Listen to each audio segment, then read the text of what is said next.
Aarhus vækker opmærksomhed på verdens største messe for designermøbler i Milano i Italien.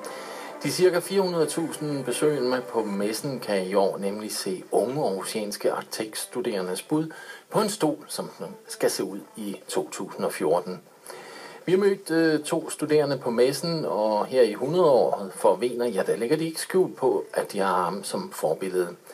Der er tilføjet et moderne strøg til stolen, der er inspireret af Wiener, blandt andet ved at bruge et superhårdt materiale, som man også bruger til køkkenbord. Det fortæller Rasmus Nørfeldt og Simon Christiansen. Det er jeg meget glad for, at du synes, fordi den er jo meget inspireret af en Wiener-stol.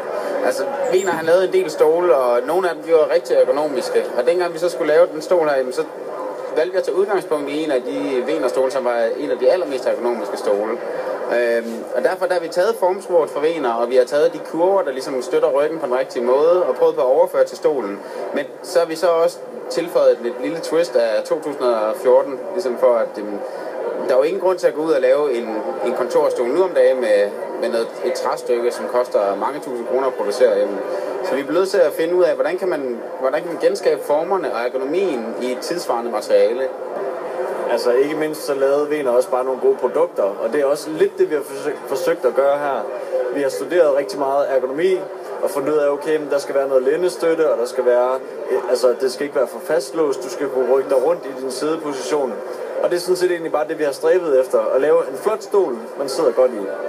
Ikke så meget mere end det. Og så har vi prøvet at eksperimentere med nogle nye materialer, men det er jo så en helt anden side af det, kan man sige.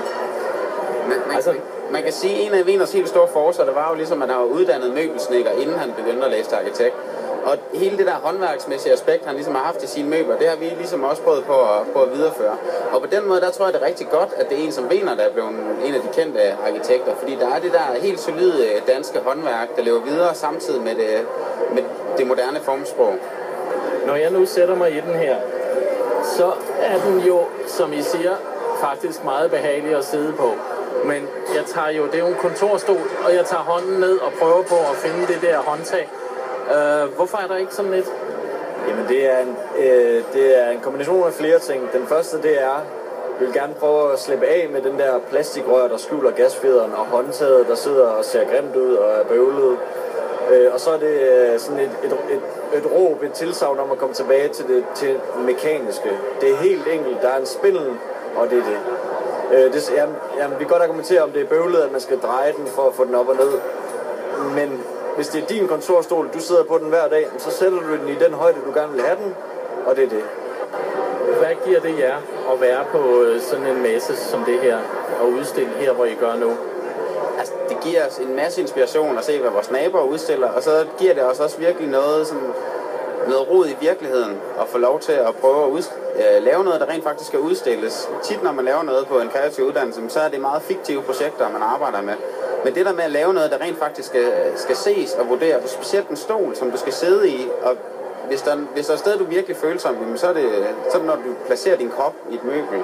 Så der kan du virkelig mærke, om er det her noget, der holder, eller er det bare noget, der ser godt ud. Og det fortalte altså de to studerende, og i øvrigt så skal studerende ved de danske arkitekt- og designskoler genfortolke her i 100-året for Børge Mogensen og Hans Wiener. Der skal de sådan genfortolke deres møbelklassikere. Her er en DD og Still Believing. 14 minutter i 10.